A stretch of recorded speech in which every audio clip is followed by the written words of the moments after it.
Plantar fasciitis. How many of you struggle with plantar fasciitis? It's probably a lot of you. Now, from my experience with plantar fasciitis, it is very painful. It's annoying. It's something that if you're someone who's active, runner, uh, basketball, cycling, it can bother you a ton. Because when it gets to a point to where it gets worse, you're gonna start to feel a pull on your Achilles or a pull on your calf, and it's aggravating, and it hurts to a point where you know you don't want to do anything. Most people are like, oh, just roll the ice bottle, lacrosse ball, stuff like that. Honestly, that stuff, it can work if you get it on the early stages and you catch it early.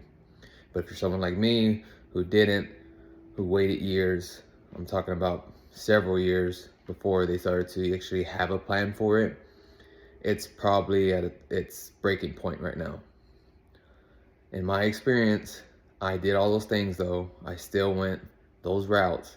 I still did the rehab where you pull the towel, you do the stretching, you try to strengthen around it, and you roll it on the crossball. You ice it. They say it's inflammation, but there's other videos out there claiming that there's no inflammation shown. So in my own experience, I did my own research and I took, bits and pieces of everything and, just try to utilize one thing of each. That's just how I approach anything, because there's always new methods, new things that come out, and a lot of people will suggest like, oh, that's not how you treat it. This is how you're supposed to treat it. And I mean, to each one teach one. We're all learning new things every day. It's a different kind of world out there. That's how I approached it. I still went to podiatrists. They recommended doing all those things. And as far as like the regular approach, also the over-the-counter steroid, I even got steroid injections. The steroid injections was probably the best thing that worked for me to keep the pain at bay. And it went as long as about 6 months where I was fine. I was normal. I was running pain-free. I was playing basketball pain-free. Um, then it came back with a vengeance. That stuff only works for so long. It's just putting medicine in there to you basically, numb the pain. It doesn't actually fix the actual problem, which most people want to do that right away. And there's no quick fix, with anything. You have to still use those methods of strengthening the muscles around it and strengthening where the plantar is. I'm flat-footed, so my stability is bad. I have to wear inserts. I have to wear certain shoes. Uh, you know, it it's a big shitstorm. Excuse my language.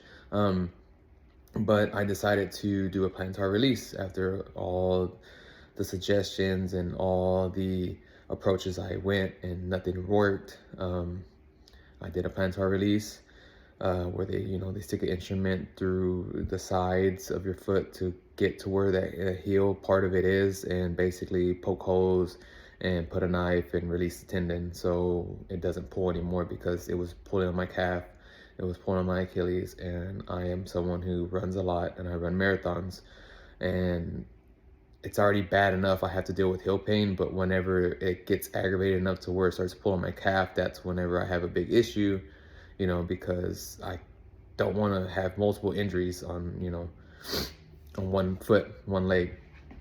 So I did the plantar release. It's been about 4 weeks now as far as recovery process. I was able to walk in a boot day of surgery, or the day of surgery after, the procedure. It wasn't a long procedure. I was put to sleep.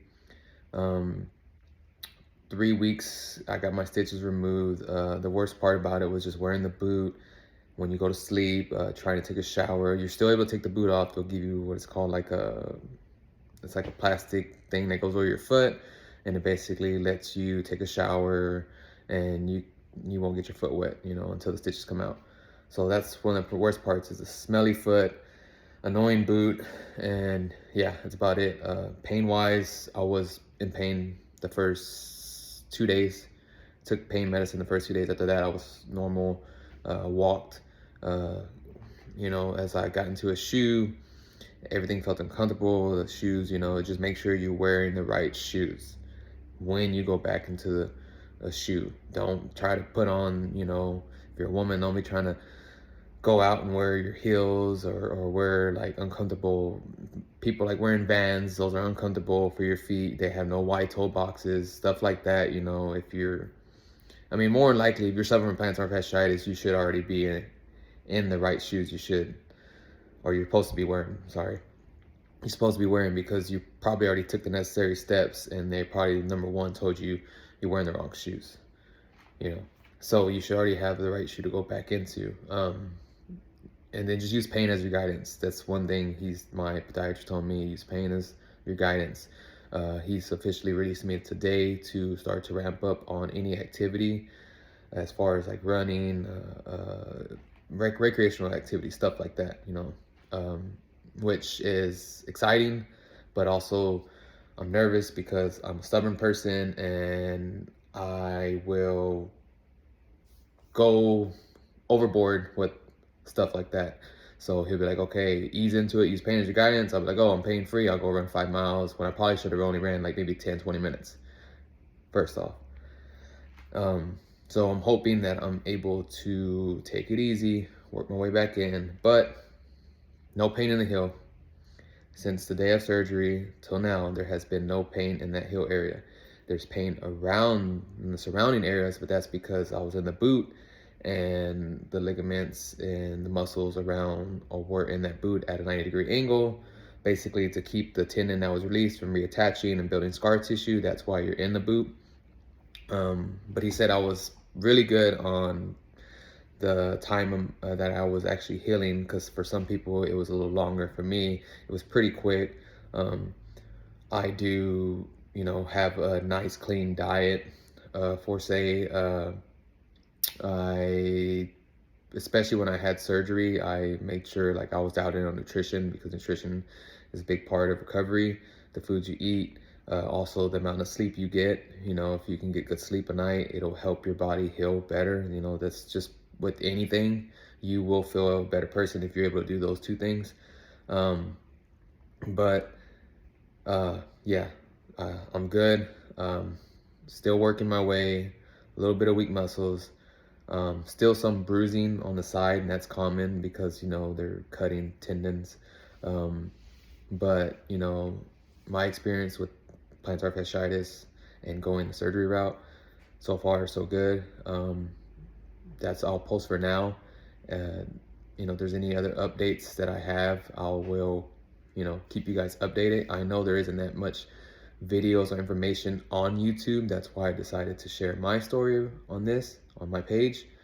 Subscribe, please, and I will keep you guys regularly updated. I will try to, as I start to get back into these activities, especially because I know there's runners that are out there that are struggling with this, and maybe some of them are at a breaking point because they have tried everything else and maybe they don't know what to do at this point. But just from my experience, like I said, I've been dealing with plantar fasciitis for years, and I'm flat-footed. So if you're flat-footed, plantar fasciitis, dealt with it for years, I will try my best to keep you guys updated. Everyone else, you got arches, I would suggest either maybe forums, or you can even, still use this, but, everyone's body's different, everyone's foot is different. So even though I may feel good now, someone else may not feel good at the same time frame, but it kind of gives you an idea of what you'll be dealing with. So I will try to keep you guys updated.